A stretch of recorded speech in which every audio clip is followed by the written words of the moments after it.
Hello and welcome to Psyched, the show where we explore psychedelics through social, economic, and political perspectives.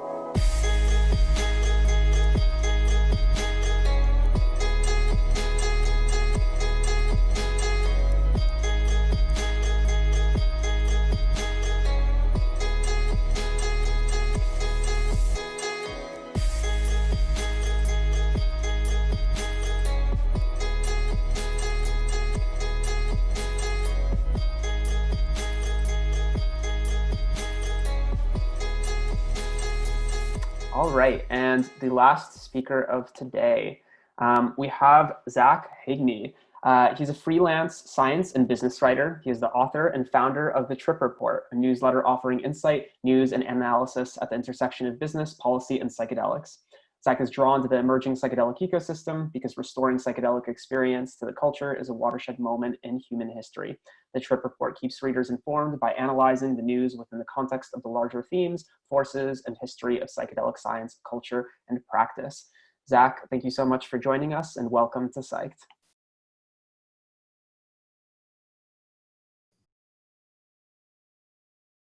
Right. Hey, Merrick, thank you. Can I get a shout out if you can hear me? Yep, you're good. Okay, great. So I'm going to go ahead and share my screen. Just a second. Thanks for having me. And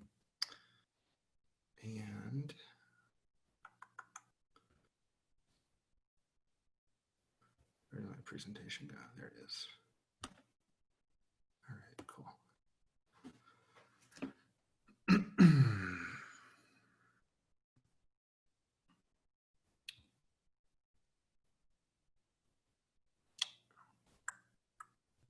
We should be good to go now.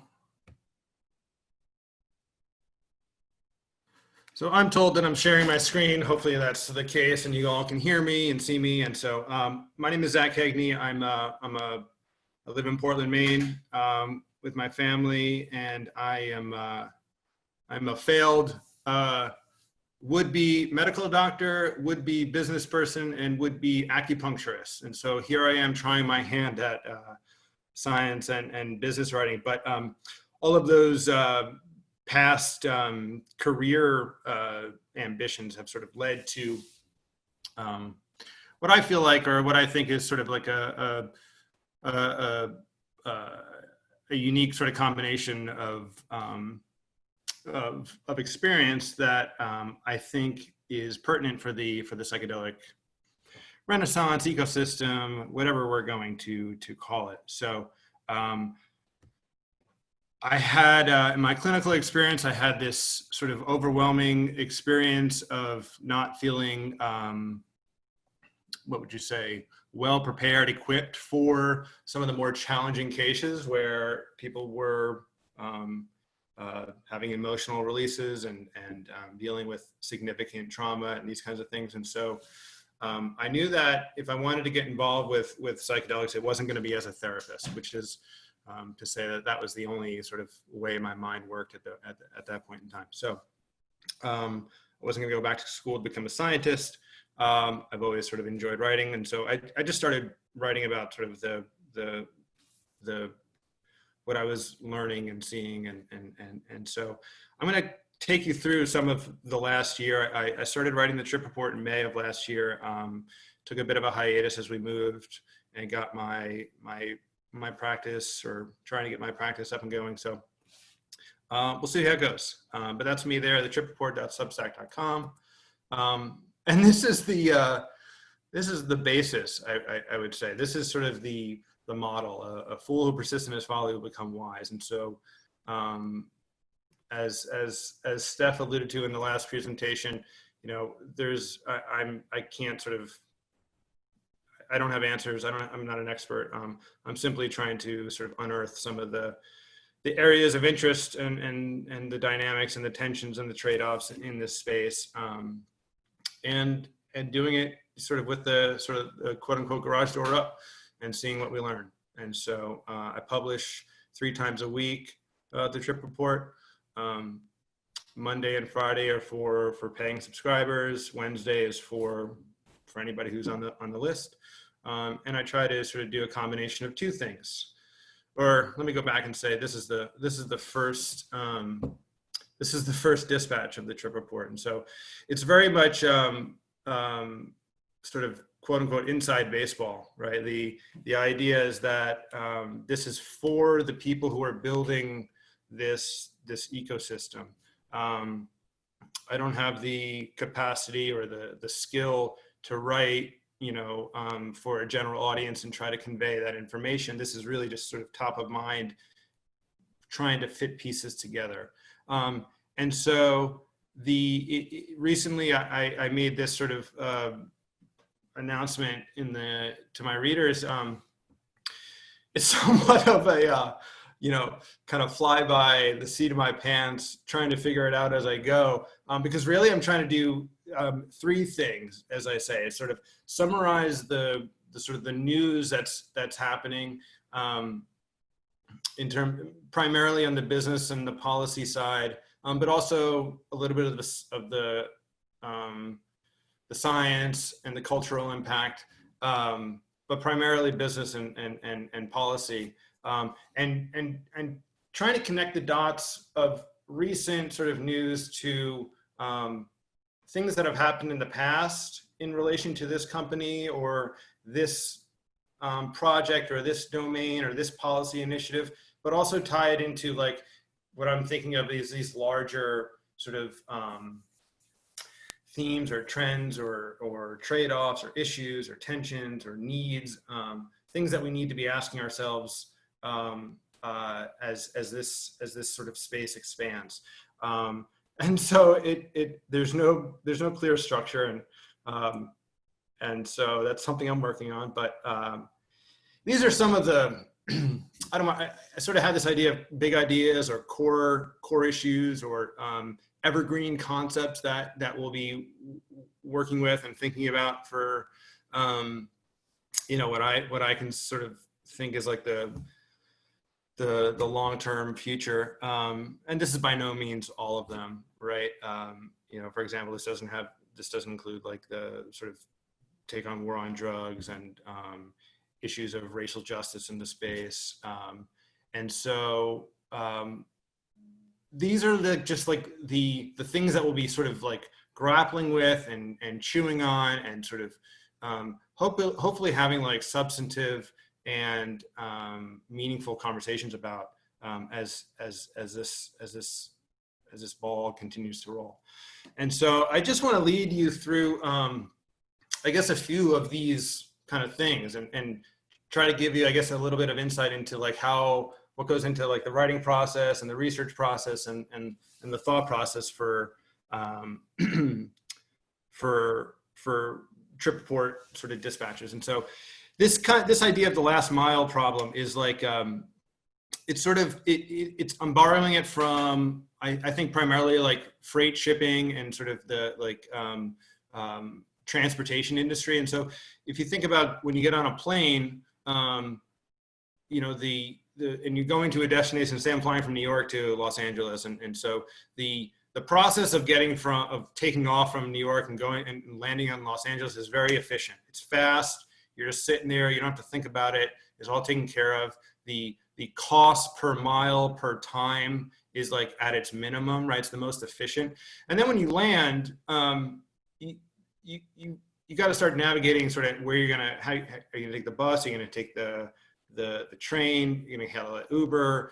The time per mile per cost sort of goes up. And so this happens in medicine and it happens in science. So in the article, The Last Mile Problem for Psychedelics, I sort of highlighted this conversation between an economist by the name of Tyler Cowen and Mark Zuckerberg, who's obviously the CEO of Facebook.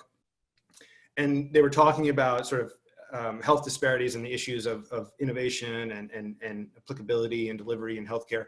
And Zuckerberg sort of had this like techno-optimist sort of enthusiasm for this bright future based on sort of the technology that is going to be built, and all our problems will be solved if we just apply enough engineering and money to the issue.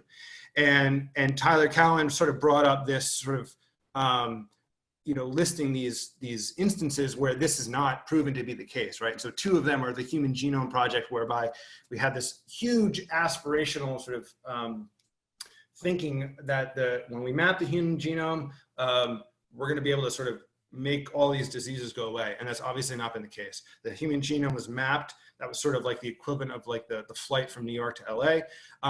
And the last mile has been sort of putting that into clinical practice, right? So screening for molecules, the various stages of clinical development, and then implementing them into a healthcare system that, as we've been talking about, is just wildly complex, complicated, and the incentive structures are backwards in many places, and let's just call it a spade and broken. So this last mile problem is sort of like where psychedelics we're approaching it, right? MDMA is coming through the phase 3 program. It looks like that might even be accelerated by not having to do the second cohort, if I understand that correctly. USANA and Compass are doing their phase 2 trials for psilocybin. And so anyway, these issues of the last mile problem are numerous, right? And so there's a couple of bottlenecks, right? Rick Doblin has talked about therapist training as being a concern that he has, being able to scale up the amount of quality therapist training. What does the pharmaceutical sort of value chain and supply chain look like? That's an incredibly complex process where you have insurers and payers on the one hand, you have the manufacturers on the other, you have these pharmaceutical benefit managers that are sort of negotiating this intermediary space, and then you obviously have the patients and the providers, and this is going to be even more complicated because it's not the kind of thing that you just go to Walgreens and pick up. Obviously, insurance reimbursement and affordability access are going to be top of mind, and sort of things that we're just going to be, kind of perpetually sort of tinkering with and trying to solve. There's no clear answers on how that's going to play out. One other thing that is sort of another thing is this risk evaluation and mitigation strategies. These are implementations that the FDA will require of certain farm companies for certain products, devices, procedures, whereby special training is going to be needed. Certain measures are going to have to be taken. Again, this is not the kind of thing that we just go pick up at CVS or Walgreens. And so these are just some of the key issues that we're going to be sort of wrestling with for a long time. And I sort of tried to bucket them into this sort of idea of this last mile framework. Patient education, informed consent is another one. And then, and this is sort of like, obviously not, this is like a much larger problem than just sort of what I'm calling the last mile, but we're sort of think we're very sort of bullish or optimistic with the possibilities of psychedelic assisted psychotherapy, and the other sort of modalities that we're going to be falling into psychedelic medicine. And there's a tendency to think of them as like silver bullets for sort of problems, versus this idea of like, okay, we treat somebody, but then they're going back into abusive relationships, or a dangerous environment, or lousy food options or education options. So the balancing this is going to be really challenging, and obviously this is top of mind, as many of the presenters have sort of pointed out. Switching to another sort of big theme is the various modes or methods that whether it's decriminalization, deprioritization, de-escalation, however we're going to sort of talk about that, legalization as we see with like cannabis in places like Canada or elsewhere, where it's just it's legal to produce and sell, and then the psilocybin services initiative in Oregon is another example of sort of medical what would you call it? Medical psilocybin, right? It's a state sort of program that's being proposed and it will hopefully be on the ballot in November. And then obviously like FDA approved process, like the conventional pharmaceutical route of bringing new or, patented or unpatented compounds or molecules through the FDA protocol. So this is kind of like how I feel when I sort of am describing these processes to friends and family who are not sort of as in the weeds as many of you are. So it's and there's trade-offs, there's benefits, there's pros and cons to these different avenues, and so that's another sort of main theme that we talk about in the trip report with some regularity. And so this is sort of like kind of going a little bit further afield from sort of the like what I usually write about, but I've started to do this with some of, so last week we wrote about research out of UC San Diego that's looking at psychedelics for chronic pain. And that's something that, so my current day job is I'm an acupuncturist at an orthopedic clinic. And so I see a lot of chronic pain and musculoskeletal injuries. So post-operational, post-surgical stuff. And persistent and chronic pain is like one of these areas that I think I'm definitely sort of, I'm in favor of looking at psychedelics for the treatment of that because it requires this more holistic perspective, right? Conventional therapy is changing, but it's still very much based on like what we call like a pathoanatomical model. Anyway, I'm getting sort of out of off the topic, but what are we talking about here, right? In conventional FDA approval, you sort of identify a disease that has an ICD code, that has a description in the DSM, and it's very sort of in a box about what that is. It's major depressive disorder, treatment-resistant depression. We have even fields that are sort of overlapping, right? We call it mental health or emotional health or behavioral health, and one of the things that I spend a lot of time thinking about is that it's a bit like sort of the ancient proverb of the blind man and the elephant, right? There's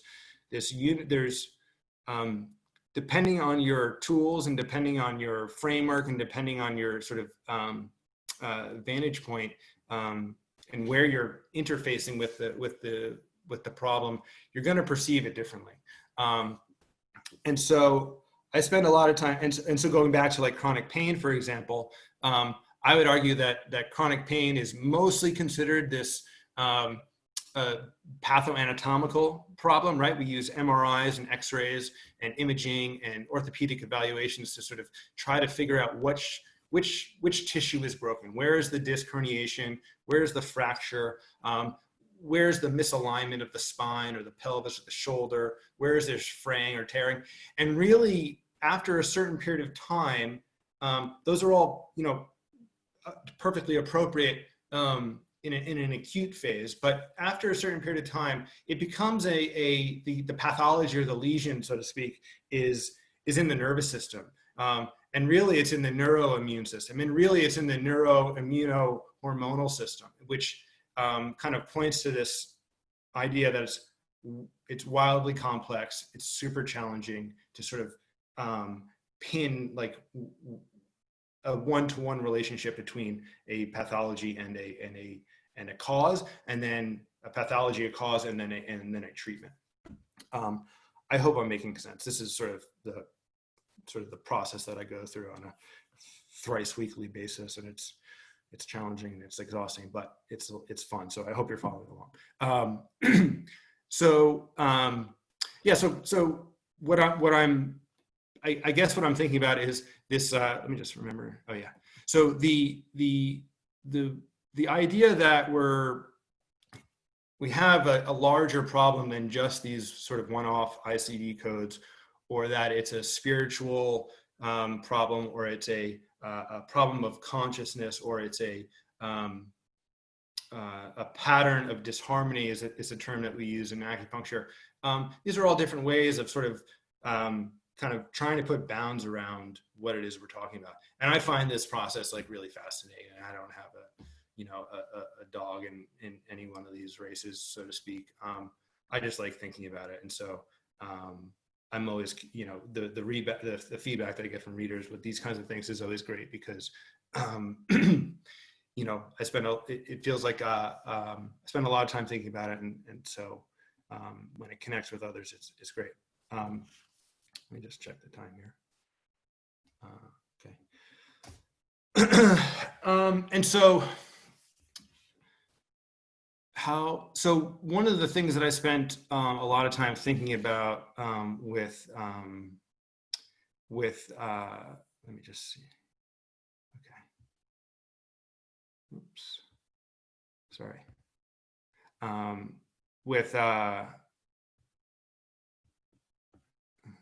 just blew it, didn't I? Okay.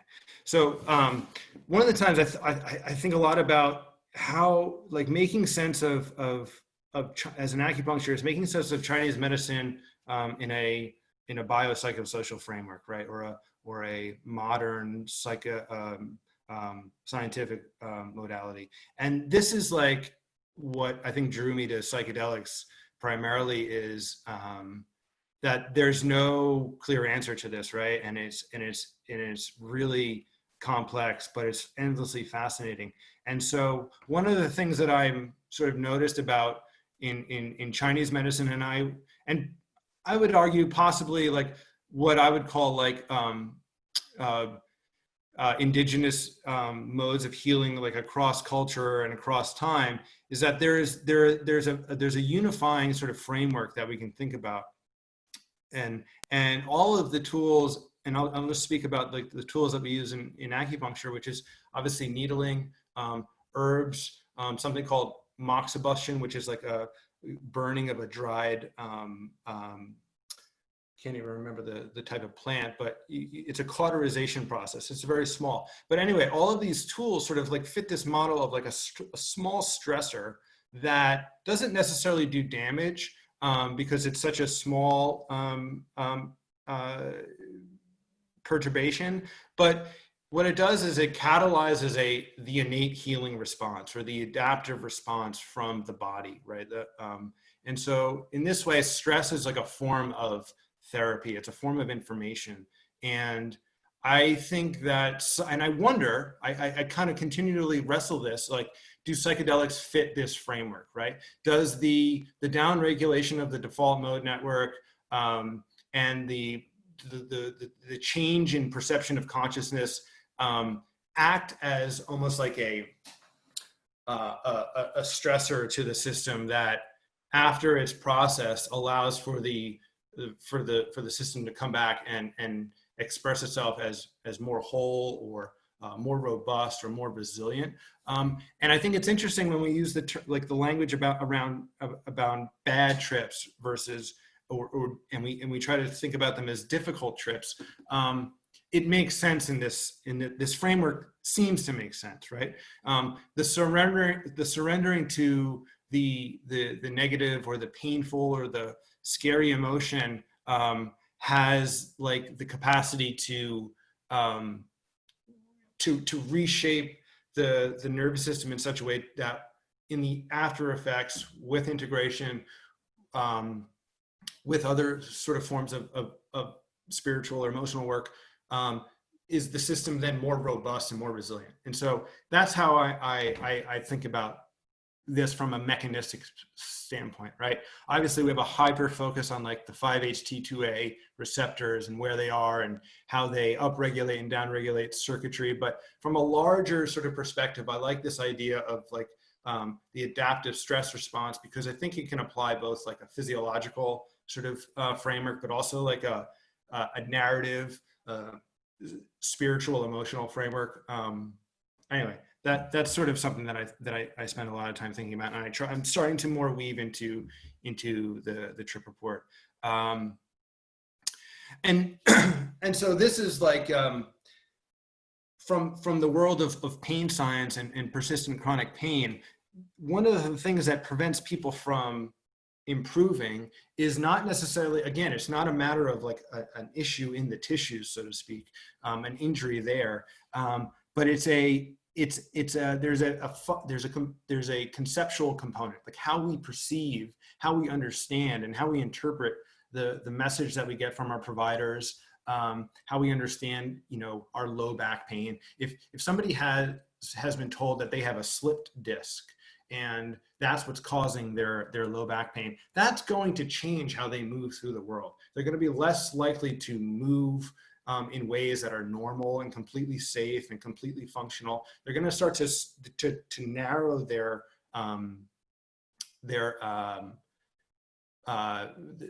ranges in which they move, and that's going to create this cascade of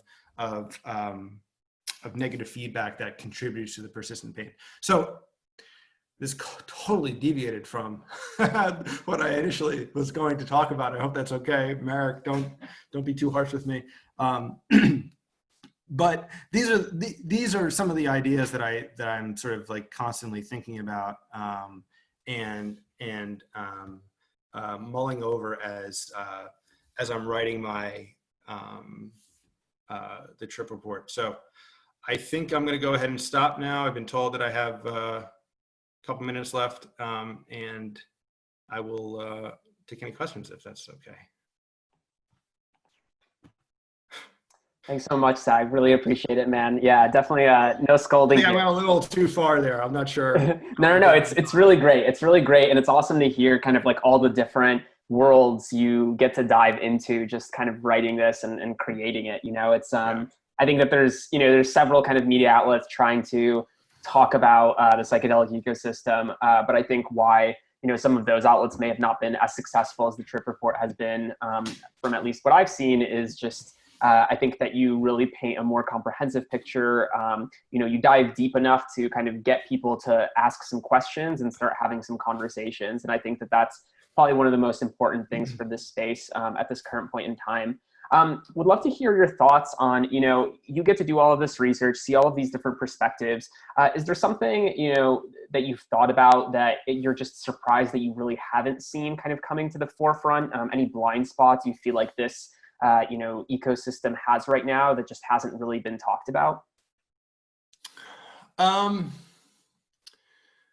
mean, I think everything, it's tough to say, right? Because I'm always sort of thinking about what's included, and it's highly complex, right? And it's very fractal in nature, because you think about sort of any one area, and you can kind of tease apart, subcategories of that area. So I was having a conversation with somebody yesterday about insurance reimbursement, right? And sort of how that process kind of is done, and it's really it feels like a black box in which like it's tough to understand how insurance companies make their decisions about what to pay for and what not to pay for. Part of what I try to do is ask these questions to like just bring them up, and at least just sort of have a place to reference back to them, without really having without pretending to like kind of speak as an authority on them or anything like that. So that's one area is, I mean, it's top of mind, but like how, especially in America, how is insurance companies going to make the decision about whether or not they're going to cover it or not? That's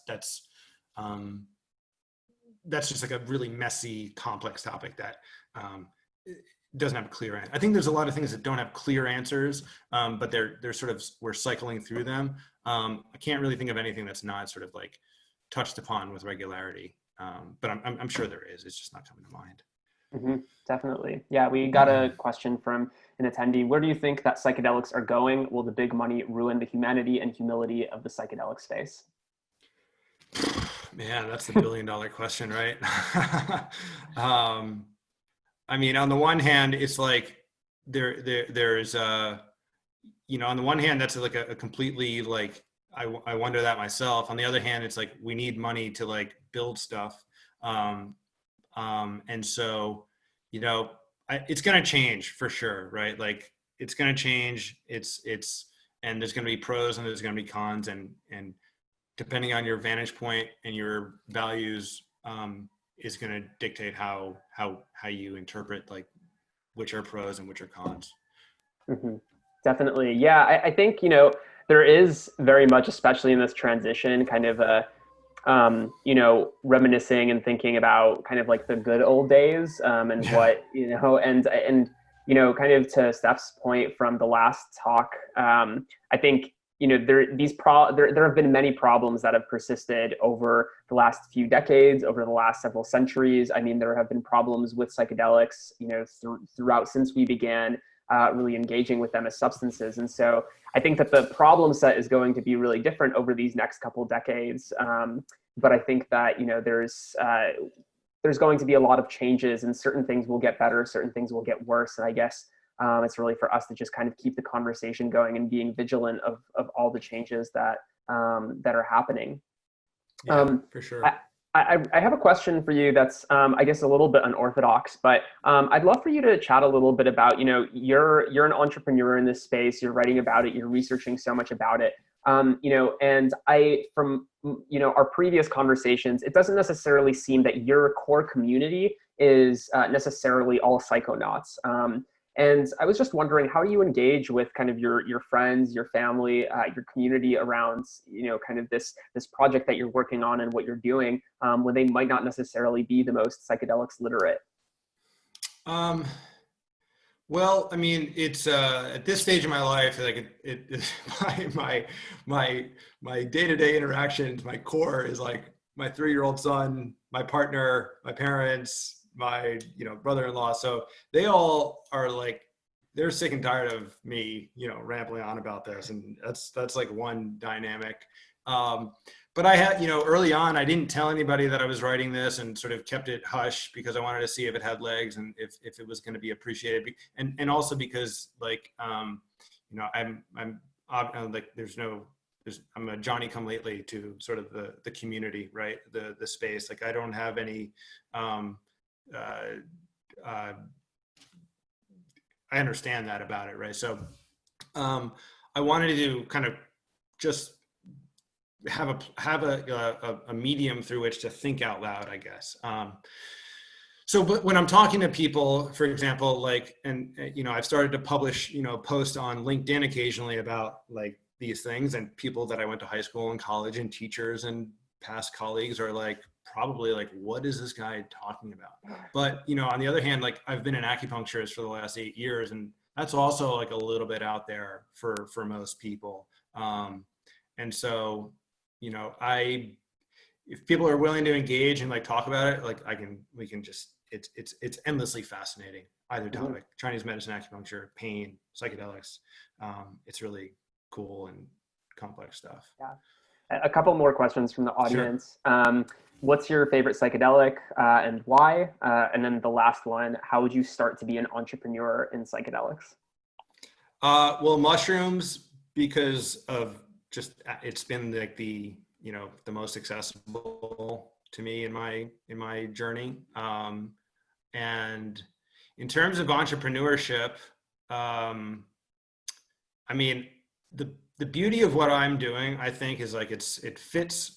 There's this idea of like product market fit, right? And then there's also product market founder fit, which you just pick up from listening to podcasts. But anyway, like this medium is really fits my style of learning and creating. It was also like I didn't need to ask permission of anybody, and I didn't need to get funding. Like it's very much just kind of it was just like, just go and build it, and that was really attractive to me. And it's like kind of building on something. There's other people who have done this model of newsletter, which I really admired, because they were just like spending all their day reading about a topic that they were super fascinated by, and then kind of compiling their notes and their thoughts and their analysis. And I thought, God, that would be great to do that. So if it was a more complex problem, like starting a clinic, like developing a drug, I can't really speak to that. I have so much respect for the people who are doing that, like yourself, who are like kind of bringing in people and technology and organizing this. That would be just way out of my league. Yeah, well, thank you so much, Zach. We really appreciate your time. Thank you for coming on. And yeah, we'll continue the conversation offline. All right, appreciate it. Thanks, Mark. Peace, man. Bye-bye. Bye.